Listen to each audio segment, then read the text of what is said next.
livro do Apocalipse traz uma visão maravilhosa sobre Nossa Senhora, que também é uma visão da igreja, porque a igreja sempre foi representada também por uma mulher, né? Por ser a esposa de Cristo, né? Então a igreja também é representada como uma mulher. Mas aquela visão do capítulo 12 do livro do Apocalipse é impressionante. São João viu aquela mulher vestida de sol, né? Com a lua debaixo dos seus pés e uma coroa de 12 estrelas na sua cabeça, né? A igreja diz que aquela mulher, que depois foi perseguida pelo dragão, que estava grávida, né, e que ia dar à luz, exatamente uma visão de Nossa Senhora e ao mesmo tempo uma visão da igreja. Os santos padres da igreja colocaram esses dois significados.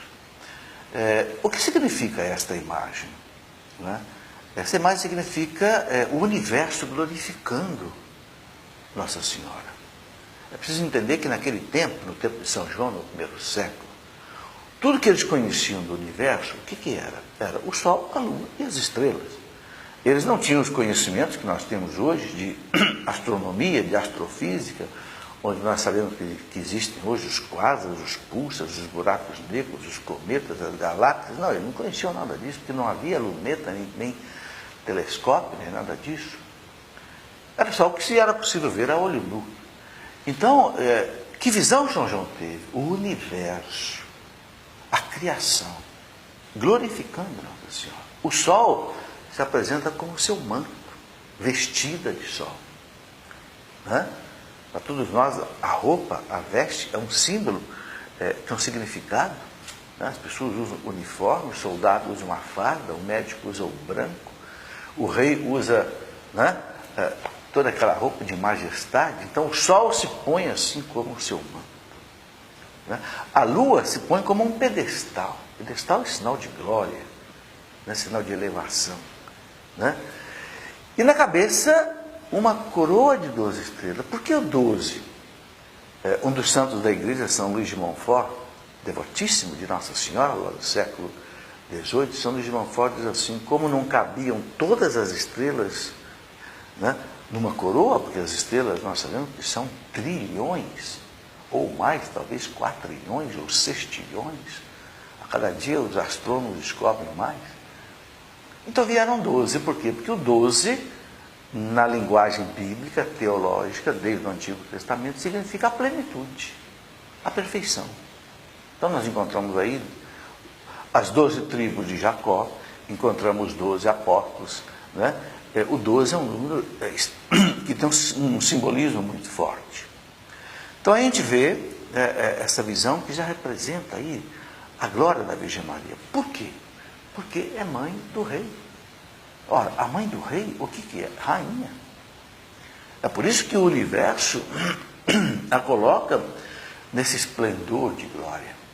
É mãe de Deus, né? O Pai a escolheu entre todas as mulheres, diz o nosso catecismo da Igreja Católica, quando fala da Virgem Maria. O catecismo diz que entre todas as mulheres, né, Deus escolheu a Virgem Maria, e usa até aqui uma expressão muito interessante, diz assim: Deus a predestinou desde toda a eternidade para ela ser a mãe de seu filho, quer dizer, muito antes dela existir. Por quê? Porque a gente sabe, uma coisa que nós precisamos compreender, é que para Deus não existe o tempo.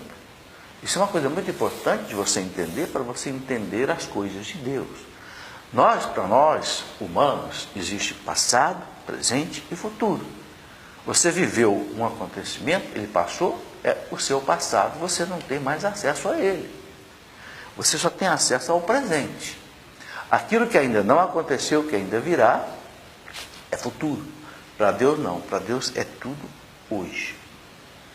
O tempo não passa para Deus. E o tempo que para nós ainda não chegou, para Deus já chegou. Por quê? Porque Deus é o autor do tempo.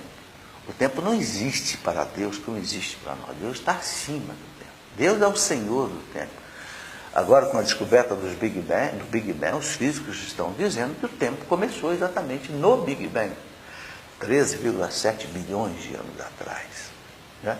Então, isso tudo é muito significativo para a gente compreender Por que diz aqui o nosso catecismo, né? Quando fala da maternidade da Virgem Maria, diz assim, no parágrafo 488, Deus enviou seu Filho, mas para formar-lhe um corpo, quis a livre cooperação de uma criatura. O anjo foi lá e perguntou para ela, né? Ave cheia de graça, você vai conceber do Espírito Santo. Né? Ela tirou a sua dúvida, mas como? Se eu não pretendo me casar, se eu não conheço nenhum varão, não estava no plano da Virgem Maria, mas, né, o anjo diz a ela, você vai conceber por obra do Espírito Santo. Maria entendeu que era um milagre. Né? Ela era noiva de José, por um desígnio que Deus também preparou, né? Mas não convivia com ele, e ficou grávida do Espírito Santo, por obra do Espírito Santo. Mas ela coloca bem claro para o anjo, eis aqui a escrava do Senhor, faça-se em mim, segundo a tua palavra. Quer dizer, esse sim de Maria foi o que possibilitou a encarnação do Verbo acontecer, ela se tornar a mãe de Deus, porque Deus não age contra a nossa liberdade, de jeito nenhum. Porque se Deus tirar a nossa liberdade, Ele tira a nossa grandeza, Ele tira a nossa imagem e semelhança a Ele. O que nos faz imagem e semelhança de Deus, mais do que a inteligência, mais do que a memória, mais do que a consciência, mais do que a inteligência, é a liberdade de você dizer, te obedecerei ou não, te servirei ou não. Então, diz aqui o catecismo que Deus escolheu para ser a mãe do seu filho uma filha de Israel, uma jovem judia de Nazaré, na Galiléia, uma virgem desposada com um varão chamado José, da casa de Davi, e o nome da virgem era Maria. Então, a igreja coloca isso com toda clareza. E é muito interessante também, isso me chama muita atenção, que o catecismo diz que ela foi predestinada por Deus. Não obrigada, mas foi escolhida por Deus e aceitou. Aí o Verbo se fez carne. Aquilo que ele era. O Verbo se fez homem, se fez carne e habitou no meio de nós. Este é o primeiro grande dogma que a igreja coloca sobre a Virgem Maria. Ser mãe de Deus. Daí advém toda a grandeza dela. Todos os outros dogmas, a virgindade perpétua, a assunção ao céu, a Imaculada Conceição, a mediadora das graças, vem do fato dela ter sido escolhida para ser a mãe de Deus, se tornou mãe, aceitou e se tornou mãe de Deus. E é muito bonito, aqui neste livro que nós estamos seguindo para o conteúdo dessa nossa formação, aqui nós temos eu coloco muitas citações dos documentos da igreja, de santos padres da igreja, que aqui na aula eu não vou ter tempo de citar tudo, mas que você pode depois fazer a sua leitura sobre isso. Por exemplo, o Concílio Vaticano II, quando fala disso, diz o seguinte: quis o Pai das Misericórdias que a encarnação fosse precedida pela aceitação daquela que era predestinada a ser mãe de seu filho, para que, assim como contribuiu para a morte a mulher, também contribuísse para a vida. Olha que coisa bonita. O demônio foi na última criatura que Deus criou, que foi Eva, né, como que o coroamento da criação, a mulher, a criatura mais delicada, mais nobre talvez que Deus fez, porque a teologia mostra que Deus foi fazendo as coisas por ordem de grandeza, né? Saiu do mineral para o vegetal, para o animal, para o homem e para a mulher. Ele entrou exatamente no ápice da criação e ali ele injetou o pecado. Não é? Deus então faz a mesma coisa. Se o pecado entrou por uma mulher, a graça, a salvação vai entrar também por uma mulher. Deus não perde.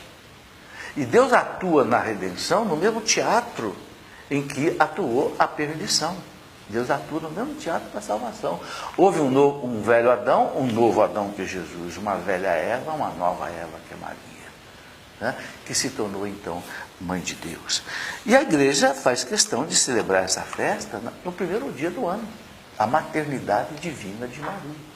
É interessante dizer que no século V houve uma heresia, por volta lá do ano 431, o patriarca de Constantinopla, que se chamava Nestório, começou com uma heresia que dizia assim, não, Jesus, ele não é homem e Deus numa mesma pessoa, não, são duas pessoas.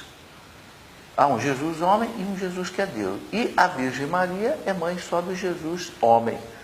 A igreja se espantou. Peraí, mas então existe dois Jesus, um que é homem, um é homem que é Deus?